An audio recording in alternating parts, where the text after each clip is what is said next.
La vulnérabilité au changement climatique dans la réserve de biosphère du Ferlo et la ville et le plateau de Thiès est fortement ressentie par les communautés avec son lot de conséquences néfastes. Pour surmonter les obstacles à une croissance résiliente et à l'adaptation au changement climatique, le projet Adaptation basé sur les écosystèmes est né avec ses objectifs spécifiques.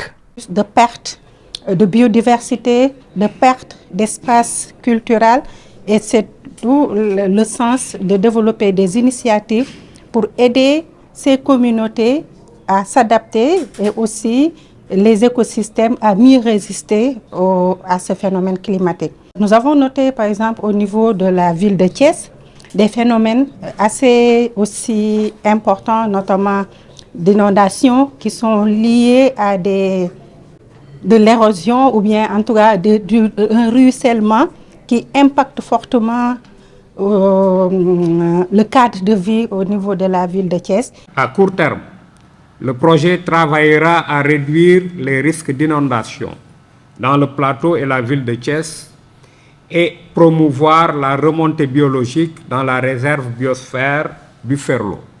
À moyen terme, le projet contribuera à améliorer le niveau de vie des populations agro-sylvopastorales, à atténuer la pauvreté dans la zone d'intervention et à réduire l'empreinte écologique au niveau des terroirs.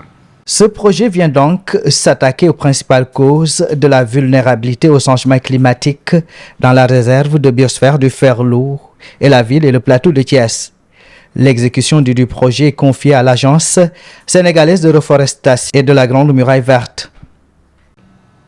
Le projet Adaptation basé sur les écosystèmes, ABE, d'une durée de 5 ans, vient s'attaquer aux principales causes de la vulnérabilité au changement climatique dans la réserve de biosphère du Ferlo et la ville et le plateau de Thiès. Il est financé par le FEM à hauteur de 8 949 500 de dollars américains, soit 5 369 700 000 francs CFA. Le projet est mis en œuvre par 2 agences d'exécution du Fonds pour l'environnement, que sont le PNUD et l'UICN. Selon les experts, il est attendu du projet, entre autres, une rétention d'eau dans le sol et la réduction des inondations. À cela s'ajoute une augmentation de 25% de changement dans la densité de la couverture végétale dans les sites du projet. Last but not least, une augmentation de 10% du stock de carbone par rapport à la situation de référence.